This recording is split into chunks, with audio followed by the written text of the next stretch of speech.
Recevez les 7 corruptions de l'âme avec l'apôtre Michael Oropo. Il y a 7 choses essentielles qui corrompent l'âme. 7 choses essentielles que le diable projette dans l'âme d'un être humain pour la polluer. Et en temps normal, une fois qu'un homme donne sa vie à Christ et serve Dieu de façon sincère, eh bien ces 7 choses devraient normalement être renversées ou détruites. Et si cela se produit, alors vous devenez un fils de Dieu. Parce que quand vous donnez votre vie à Christ, quand vous vous convertissez et que vous devenez chrétien, eh bien, vous devenez un enfant de Dieu. Et un enfant de Dieu n'est pas encore un fils de Dieu. Quand vous recevez la vie éternelle, quand vous recevez la conversion de Christ, vous devenez un enfant de Dieu. Et il vous faudra alors grandir, vous développer pour en arriver à la maturité de recevoir le titre d'un fils de Dieu. Parce que la vraie définition des fils, c'est ceux qui sont conduits par l'Esprit de Dieu. Car la Bible dit que ceux qui sont conduits par l'Esprit de Dieu, à eux est donné le pouvoir d'être appelés les fils de Dieu. Et ça veut dire que les fils de Dieu écoutent la voix de Dieu. Et ils en arrivent au point d'être totalement soumis au leadership de Dieu. Vous ne faites plus les choses par vous-même, par votre intelligence ou par votre propre sagesse, mais vous faites les choses parce que lui-même vous instruit et vous conduit et vous dirige. La deuxième habilité donnée au Fils de Dieu comme décrit dans la Bible, eh bien, c'est l'habilité ou la capacité à représenter, à reproduire l'image, la personnalité de Dieu. Car quand Dieu a défendu Jésus-Christ, quand Dieu a présenté Jésus-Christ, il a dit que Jésus-Christ était la représentation même de sa gloire. Alors quand un homme devient un fils de Dieu, quand vous le voyez, il ne vit plus selon la chair, mais il vit selon l'Esprit de Dieu. Et vous pouvez voir la représentation, la personnalité de Dieu à travers sa vie. Il représente une dimension de Dieu et vous pouvez visualiser Christ à travers lui. La troisième chose concernant les fils de Dieu, ce sont ceux qui vivent selon les disciplines de Dieu. Car la Bible dit que si vous êtes réellement les fils de Dieu, vous supporterez les châtiments de Dieu. C'est quand vous rassemblez ces qualités que vous pouvez démarrer votre projet sacerdotal. Alors vous représenterez Dieu et vous deviendrez la barrière ou le pont entre Dieu et l'être humain. Alors si vous ne rassemblez pas ces 3 qualités, il vous sera difficile d'entrer dans le sacerdoce. Et la raison pour laquelle beaucoup de personnes n'arrivent pas à atteindre ce niveau, c'est à cause des 7 corruptions qui existent dans l'âme. Et ce sont ces 7 corruptions que le diable est en train d'exploiter pour monter son armée d'agents pour ces derniers jours. La première corruption de l'âme, c'est la distraction. Quand un homme n'a pas une gravité dans le règne spirituel, n'importe quoi peut attirer son attention sur la terre. La première chose que l'intimité avec Dieu fait, c'est d'enlever ou de séparer complètement la distraction de votre âme. Quand vous voyez les enfants ont du mal à se concentrer sur une seule chose. L'enfant est aisément distrait par tout mouvement, toute activité autour de lui et il court ici et là. Et beaucoup de personnes ne sont pas encore arrivées à être emballées ou à dépendre de la présence de Dieu afin de se débarrasser de tout ce qu'on appellerait distraction de leur âme. C'est pour cela que le diable a eu l'accès au jardin d'Éden pour commencer. Parce qu'Adam ne veillait pas sur l'entrée du jardin d'Éden et le diable s'est introduit et a manipulé la femme. C'est alors que tout être humain après est tombé dans le piège. En temps normal, quand Dieu a créé Adam, il l'a placé dans le jardin d'Éden afin qu'il puisse veiller et garder l'entrée du jardin. Mais que faisait Adam dans ce temps? Où était Adam quand le diable s'y est introduit? Adam était plutôt distrait. Il s'occupait à faire des choses qui n'avaient rien à voir avec son appel, ou plutôt qui n'avaient rien à voir avec la raison pour laquelle Dieu l'avait créé et mis dans le jardin. Pour qu'un homme soit un instrument entre les mains de Dieu pour les nations ou pour les vies, cet homme doit être en mesure de se débarrasser, de combattre tout ce qui est distraction dans la vie.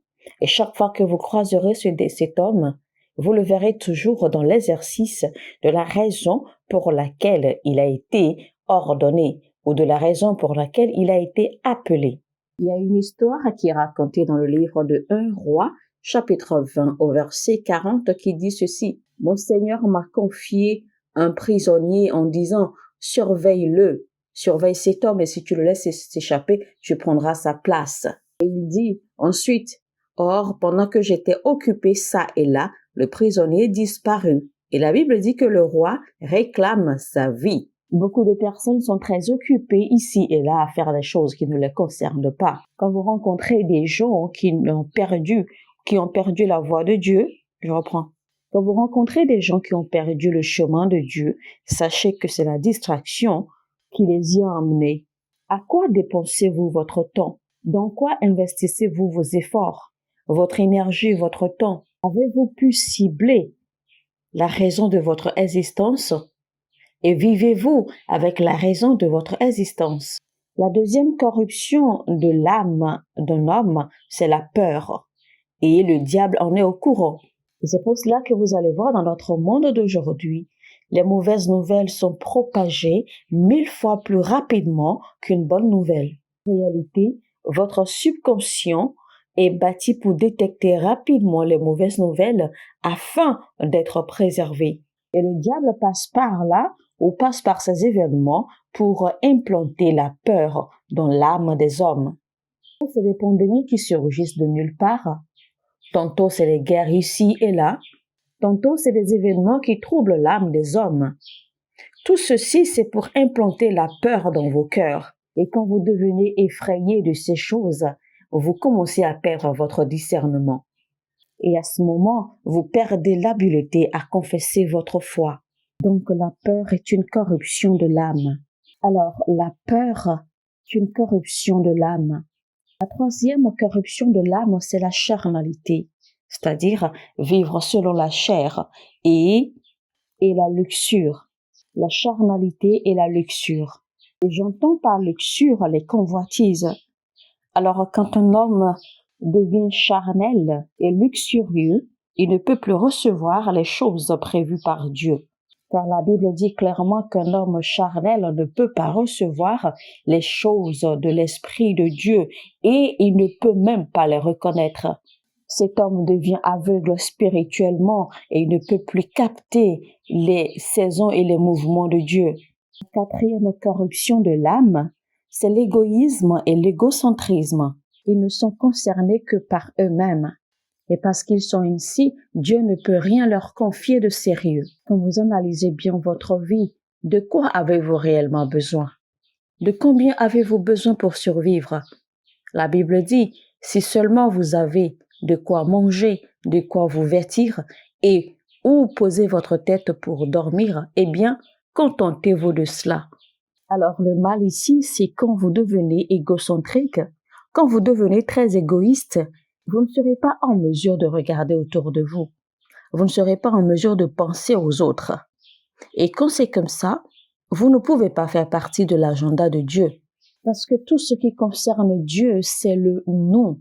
C'est pour cela qu'on dit notre Père dans le cieux. C'est pour cela qu'on dit notre Père dans les cieux. Vous n'allez jamais entendre dire mon Père dans les cieux. Non, il est toujours dit notre Père dans les cieux. Béni soit ton nom. Mais un homme égoïste ne peut pas voir au-delà du bout de son nez. Et donc, parce qu'il est égocentrique, Dieu ne peut pas le faire participer à ses agendas pour la vie éternelle, pour les êtres humains. Le diable en est au courant et c'est pour cela qu'il plante l'égoïsme dans l'âme des hommes. En réalité, le principe du monde, c'est obtiens ce que tu peux du monde. Il ne s'agit que de moi et de ma famille et rien de plus. C'est ça le principe du monde. Mais ce n'est pas cela l'agenda de Dieu. Mais quand vous venez à Dieu, nous considérons tout le monde. Nous considérons beaucoup plus les autres. La cinquième corruption de l'âme, eh bien, c'est la fierté, l'orgueil. Et c'est pour cela que Dieu ne peut pas promouvoir ou élever certaines personnes malgré leurs dons ou leurs talents. Parce que Dieu lui-même se chargera de vous briser. Parce que la Bible dit que Dieu résiste aux orgueilleux et il exhorte les humbles. Et quand l'homme est corrompu par la fierté, par l'orgueil, il devient l'ennemi premier de Dieu. Peu importe combien vertueux, peu importe combien talentueux et doué ce dernier est, Dieu ne pourra jamais l'utiliser parce que, avec son orgueil et sa fierté, il se voit déjà comme un Dieu. La Bible dit que le fondement de toute crise, le fondement de toute querelle est la fierté. La raison pour laquelle il y a des querelles et des mésententes et des crises, ce n'est pas à cause des malcompréhensions, c'est plutôt à cause de l'orgueil. Parce que peu importe aussi compliqué qu'une situation puisse paraître, si seulement les malcompréhensions constituaient le problème, cela pouvait facilement être réglé. La raison pour laquelle la crise persiste, c'est parce que l'un des opposants ne veut pas lâcher prise sur sa fierté. Et donc, il n'y a pas moyen de faire la paix. Donc, la raison des mésententes, des querelles et des crises, c'est l'orgueil. La fierté. La sixième corruption de l'âme, c'est la méchanceté. La méchanceté est le résultat d'une mutation. La méchanceté est le résultat ou le produit d'une mutation qui se produit au niveau de l'âme d'un être humain. Et au lieu que les hommes soient délibérément ou volontairement disposés à être utilisés, juste exactement comme le Dieu qu'ils représentent sur terre, ils pensent du mal des autres. Ils médisent des autres. Ils développent des pensées négatives et des suppositions sur les autres. Et c'est de là que naît la colère. C'est de là que naît la haine. C'est de là que naît la compétition. Et vous savez, naturellement, quand un homme devient méchant ou a un cœur méchant, il ne peut pas avoir la paix. Parce qu'il est dit clairement dans la Bible qu'il n'y a pas de paix pour les méchants. Alors, si la méchanceté s'installe et que la paix a été retirée, c'est-à-dire que vous perdez la paix, simultanément, la présence de la divinité se retire de vous également. Et le diable est parfaitement au courant de tout ceci. Et donc, c'est pour cela que le diable s'amuse à planter les graines ou la germe de méchanceté dans le cœur des hommes. Alors, vous ferez bien maintenant d'ouvrir votre bouche et de déclarer sur votre tête « Je ne haïrai personne ». Même si des gens autour de moi ou des gens dans ma vie méritent d'être haïs, méritent d'être rejetés ou méprisés, moi, je ne veux mépriser personne. Je ne veux haïr personne. Et je ne veux faire partie d'aucun groupe ou d'aucun complot contre quiconque. Il n'y a rien à faire pour les exhorter ou les aider. Eh bien, je préfère me retirer. Je préfère en être à l'écart. Parce que même à l'intérieur des églises, l'on assiste à toutes ces choses. Il y a des complots partout, des mésententes partout, de l'envie, de la jalousie, la mésentente, la haine, les médisances partout. Et vous voyez même que certains utilisent de jeunes ministres de Dieu qui ne sont pas encore assez matures à l'amour de Dieu pour combattre d'autres ministres de Dieu, toujours dans le même corps du Christ. Alors, je vais vous encourager rapidement, peu importe ce que vous entendez de ma bouche, ou peu importe ce que vous apprenez, d'accord, sur moi ou contre moi, ne vous levez jamais de votre gré pour combattre qui que ce soit en mon nom. Ne détestez, ne haïssez, n'allez jamais contre quelqu'un en mon nom, parce que moi, je ne vais pas vous y encourager, parce que ça, ce n'est pas mon appel. Parce que ce faisant, vous êtes en train de vous détruire vous-même. Et ne faites pas de mes ennemis vos ennemis, si jamais j'avais des ennemis. C'est-à-dire simplement que mes ennemis ne soient pas vos ennemis. Parce que ce n'est pas cela mon appel. Dieu ne m'a pas appelé à vous amener, d'accord, à haïr ou combattre ceux qui sont contre moi. Ma mission est très simple, de vous conduire à Christ et de vous guider et de vous enseigner, vous amener à la maturité en Christ. Peu importe ce que les gens me font ou me feront, ne faites jamais partie d'une quelque armée ou d'un quelque groupe pour les combattre en mon nom. Que si jamais moi j'encourage cela, c'est que j'aurais perdu mon office sacerdotal. C'est que j'aurais perdu mon office sacerdotal. Dieu ne m'a pas appelé pour cela. C'est ce qui s'est produit en Corinthe quand les apôtres ont commencé à se battre entre eux, où certains disent qu'ils appartiennent à Apollos et d'autres disent qu'ils appartiennent à Paul et d'autres encore disent que eux ils sont avec Céphas. Et ce faisant, ils pensaient que les apôtres seraient heureux de voir cela ou d'entendre cela. Parce que de notre génération, malheureusement, les gens aiment appartenir à des clans, à des groupes, à des familles particulières de tel ou de ceci et tout le monde est excité. C'est ainsi que les gens sont manipulés pour combattre d'autres chrétiens dans le même corps du Christ. Par ailleurs, le diable sait parfaitement que notre plus grande et plus puissante âme dans le corps du Christ, c'est l'unité. Car souvenez-vous qu'il est écrit que là où 1, 2 ou 3 personnes se rassemblent en mon nom, je suis présent au milieu d'eux. Et que tout ce qu'il lit sur la terre sera lié dans les cieux. Et donc le diable sait que dès que l'unité est brisée, dès qu'il y a le désaccord au milieu de nous, eh bien nous sommes voués à l'échec et nous devenons vulnérables et exposés à tout danger. Et donc le diable pénètre les âmes des hommes pour semer la graine ou les germes de la méchanceté. Et vous voyez alors malheureusement que nous utilisons la précieuse plateforme et opportunité que Dieu nous a accordée pour nous combattre, pour nous entretuer. Alors que la Bible dit, une maison qui est divisée ne pourra jamais tenir. Et donc les disciples pensaient que les apôtres seraient heureux d'apprendre qu'il y a un groupe qui appartient à tel, qu'il y a un groupe qui appartient à tel, jusqu'à ce que Paul s'énerve et sorte et dise, mais attendez, arrêtez toutes ces bêtises. Vous, hommes charnels, et à Paul de leur demander, est-ce que Apollos est mort pour vous? Est-ce que Céphas est mort pour vous? Est-ce que Paul est mort pour vous? Et les disciples ont répondu, Paul a semé, Apollos a arrosé, et le Christ nous a donné la croissance. Le Christ l'a fait grandir. Mais gardez à l'esprit, vous n'appartenez pas à Paul, et vous n'appartenez pas à Apollos, mais nous appartenons plutôt tous à Christ. C'est de tout ceci que la sorcellerie sort. C'est de tout ceci que les manipulations naissent. Et ce que les hommes utilisent pour satisfaire leurs ambitions, ce sont les destins des autres.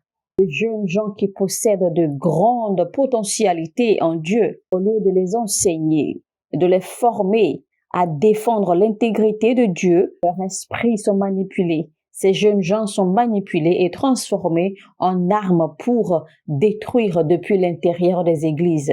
Et voici des problèmes, voici des crises et des situations que si seulement nous avions permis que l'humilité prenne le dessus, on aurait résolu tous ces problèmes très facilement il y a bien longtemps. Alors vous vous rendez compte finalement qu'après 10 ans, près de 10 000 jeunes gens que vous avez vus passionnés, enflammés pour l'œuvre de Dieu, priant, cherchant la face de Dieu, en fin de compte, vous retrouvez seulement 3 qui finissent par y arriver. Vous posez la question de savoir où sont passés les autres.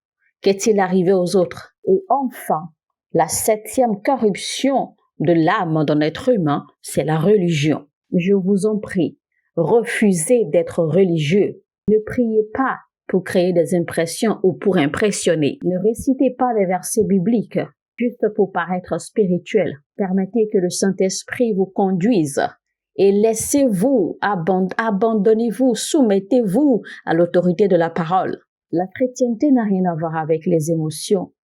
Il est clair que les émotions s'impliquent parfois, mais c'est beaucoup plus profond que ce que vous pouvez penser.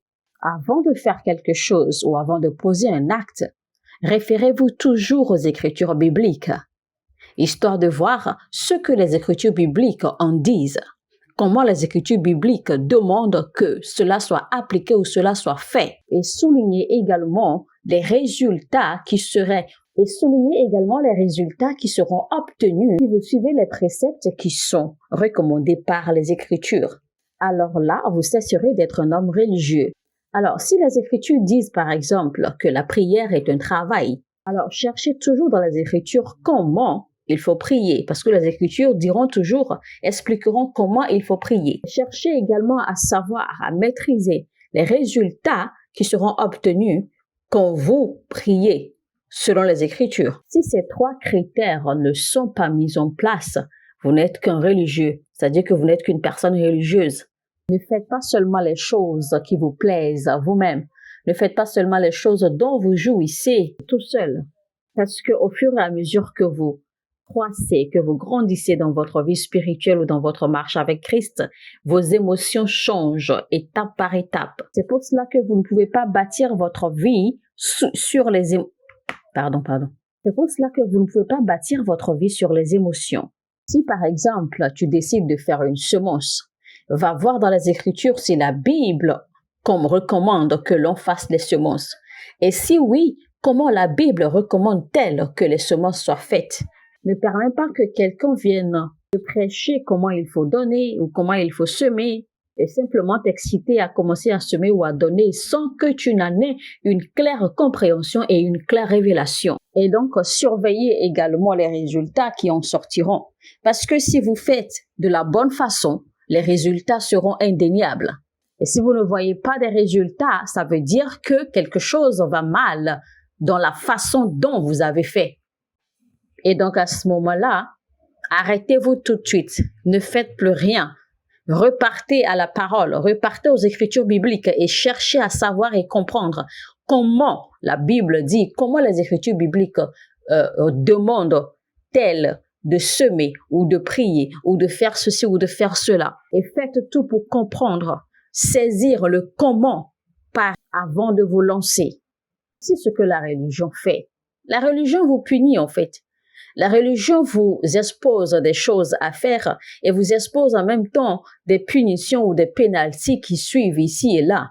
Parce que vous faites tout en fait pour éviter de subir ces pénalités. En fait, tout ce que vous faites, c'est dans l'intention de ne pas subir ces pénalités. C'est dans l'intention de ne pas être puni. C'est dans l'intention de ne pas subir les conséquences de ceci ou de cela selon ce que la religion aurait recommandé. Et quand vous faites tout cela, vous pensez que Dieu est content. Vous pensez que Dieu accepte tout. Mais Paul nous a enseigné, heureusement, il a dit, ne soyez pas déçus par ces gens qui apparaissent pieux physiquement alors qu'ils ont beaucoup de pénalties et beaucoup de ruses, de malice dans leur cœur. Ces gens qui s'infligent des punitions inutiles, car Paul dit que cela ne produit pas des résultats et cela ne glorifie pas Dieu. Attention, soulignez que je ne suis pas en train de parler contre les sacrifices, car il y a bien des sacrifices dans la Bible à faire. Mais j'essaie de vous comprendre que toute chose, toute action qui est basée sur les émotions et non sur la révélation de la parole de Dieu, et surtout dans le contexte du Nouveau Testament, est pure religion. C'est purement religieux. Et vous savez, le but de la religion, c'est de vous faire paraître bon, vous faire paraître parfait, vous faire paraître important. Et ça, ce sont les manières des pharisiens. Si vous servez Dieu sincèrement, Dieu vous brisera. Il vous rendra humble. Si vous servez Dieu selon les préceptes de la Bible, vous deviendrez humble. Cette activité spirituelle que vous exercez et qui fait que vous vous sentez trop important, sachez que cette activité est déjà corrompue. Votre âme est déjà corrompue.